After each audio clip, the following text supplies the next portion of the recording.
Menyapa Anda kembali dalam program Bible Everyday. Hari ini saya mengajak Anda belajar di Mazmur pasal 133. Kalau Anda masih memiliki Alkitab dalam wujud buku seperti yang saya pegang ini, Anda perlu membuka di lembar-lembar yang terakhir atau di bagian yang terakhir. Maka di bagian yang terakhir ini ada peta Alkitab. Anda coba lihat di sana peta Alkitab, lalu kemudian lihatlah peta Alkitab Perjanjian Lama.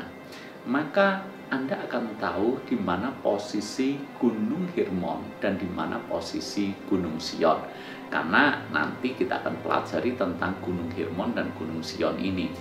Gunung Hermon itu berada di Israel bagian utara, sedangkan Gunung Sion ini berada di Israel bagian selatan, yaitu di dekat Yerusalem sana.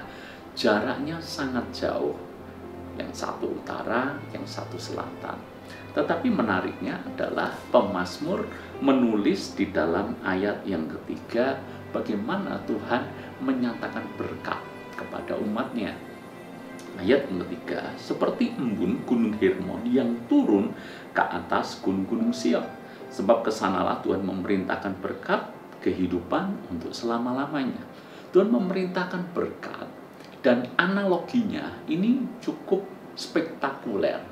Karena Tuhan bisa memerintahkan berkat dari Gunung Hermon, bagian ujung selatan sana, sampai ke Gunung Sion. Sekali lagi, Hermon bagian utara bisa diperintahkan untuk memberkati Sion yang ada di bagian selatan. Dengan kata lain, berkat Tuhan tidak ada yang tidak mungkin. Berkat Tuhan itu bisa terjadi dalam situasi yang paling tidak mungkin sekalipun. Namun yang perlu ditekankan pemazmur di sini bukan soal bagaimana Tuhan memerintahkan berkat seperti embun dari Gunung Hermon bisa sampai ke Gunung Sion saja.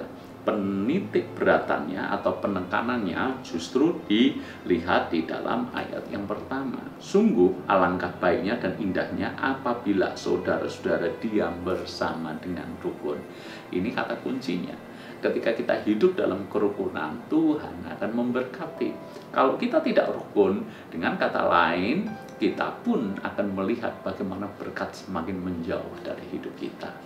Beberapa penafsir Alkitab, mereka memprediksi bahwa Mazmur 133 ini ditulis pasca Israel pecah menjadi dua. Menjadi pengingat bahwa ketika Israel terpecah, maka kejayaan Israel mulai pudar. Maka ini juga bisa menjadi sebuah seruan buat bangsa Israel pada waktu itu, kalau bisa bersatu kembali. Sekalipun memang sejarah Israel mencatat bahwa tidak pernah bersatu. Kerajaan Israel dan kerajaan Yehuda selalu bersaing, bahkan memerangi satu sama lain. Ini menjadi pengingat buat kita semuanya. Kalau kita ingin diberkati, ingin berhasil di dalam banyak hal, belajarlah untuk hidup rukun bersama, untuk punya kesehatian, punya kesatuan. Dimulai dari mana? Suami istri dulu, rukun, sehati. Setelah suami istri, maka orang tua dengan anak. Satu keluarga rukun, satu keluarga sehati. Tuhan pun bisa mengirimkan berkat. Lalu di gereja, jangan sampai di mana gereja ada, di situ justru terjadi perpecahan, konflik, perselisihan yang tidak ada habis-habisnya. Gereja mesti harus bersatu, tidak hanya gereja lokal, tetapi antar gereja. Karena seringkali juga gereja yang satu bersaing dengan gereja yang lain, gereja yang satu melukai, yang lain juga merasa dilukai oleh gereja yang lain, dan seterusnya. Dan bagaimana mungkin kita melihat kegerakan yang besar, kebangunan Tuhan terjadi di zaman ini, kalau gereja Tuhan masing-masing tidak bisa rukun, bahkan bermusuhan satu sama lain. Saya mengajak Anda semuanya melalui Mazmur 133. Kalau ingin berkat Tuhan dinyatakan, berkat yang tidak mungkin tapi menjadi mungkin, kuncinya adalah hidup dalam kerukunan, hidup dalam kesehatian. Perlakukan ini di semua area dalam hidup kita.